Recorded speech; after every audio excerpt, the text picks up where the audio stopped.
E é sobre esse assunto, para ter mais informação, você aí de casa, você que está acompanhando a gente pelas redes sociais, que a gente segue esse assunto aqui com a médica Gladys Lentes Martins. Gladys, muito obrigada pela sua presença. Você já pode participar, o nosso WhatsApp já está na tela, 48991622676. Tem alguma pergunta? A Gladys responde. Gladys, obrigada novamente. Eu lhe pergunto, na reportagem da CBL já tem alguns esclarecimentos, né? Muitas informações, mas por que a dificuldade das pessoas não conseguirem, não terem conhecimento sobre essa doença?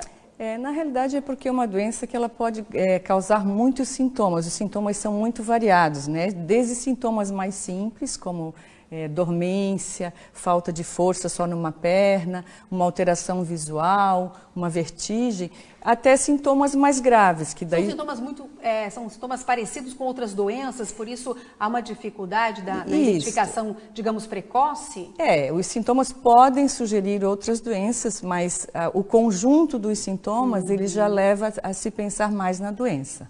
Entendi. Quem são as pessoas mais afetadas? Na realidade é uma proporção maior entre mulheres, como já foi dito, né? De 3:1 entre mulheres e homens. Mas por que as mulheres principalmente? Existe uma questão hormonal envolvida, né, neste processo, que seria, por exemplo, a testosterona tem um efeito protetor sobre os homens, né?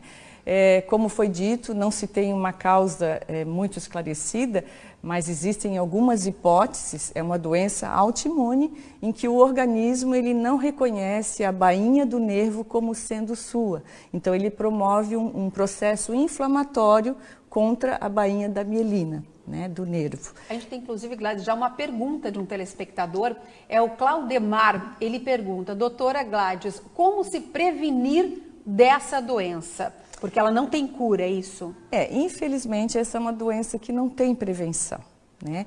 Mas se a gente imaginar que a autoimunidade pode ter a ver um pouquinho com o sistema imunológico, então pode-se, né, inferir que talvez uma tranquilidade, menos estresse possa ter um fator protetor. Mas na realidade não tem como prevenir esta doença. Isso, seriam fatores protetores, né? Uma prevenção. Mas existe tratamento? Quais são as formas de tratamento da doença? Existem vários tratamentos. Existe o tratamento de fase aguda da doença, né? Que a gente, quando a gente tem o surto, quando o paciente tem o surto, ou seja, quando ele tem os sintomas aflorados, né? Por exemplo, uma perda visual aguda, uma dormência num lado do corpo, uma perda de força nas pernas, uma vertigem com algumas outras características, existe um tratamento que se faz na fase aguda à base de corticoide em dose alta, que a gente chama de pulso.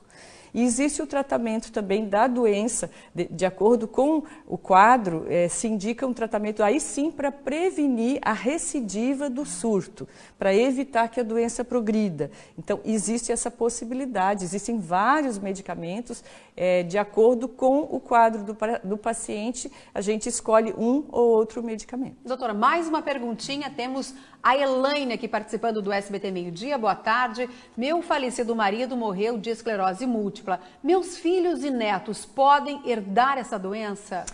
O que se sabe é que existe uma tendência familiar, existe um fator genético, mas ele não é importante. Então, a chance é muito baixa de que outras pessoas da família tenham a esclerose múltipla quando tem alguém na família. A gente tem mais um tempinho bem pequenininho, 30 segundinhos, mas eu acho que é importante. Agosto, a gente está falando agora, né, que estão campanhas de incentivo, da conscientização, mas é o ano inteiro, é sempre, né? É uma doença, como a senhora falou, que não tem cura. Qual a principal orientação agora, para a gente encerrar a entrevista que a senhora pode dar? É importante que a pessoa, quando tiver um sintoma, né, que seja importante e que possa sugerir uma dessas coisas, né, uma perda visual aguda, acompanhada ou não de dormência num lado do corpo, nas pernas, uma vertigem muito forte, que ela procure o atendimento médico para ser feita uma avaliação. Mas é importante saber que não é todo mundo que tem esses sintomas e que tem a doença, né, mas ela tem que ser avaliada, a pessoa tem que ser examinada para se fazer um diagnóstico e, lógico, iniciar o tratamento adequado. Doutora, muito obrigada. Bom início de agradeço. semana. Obrigada igualmente.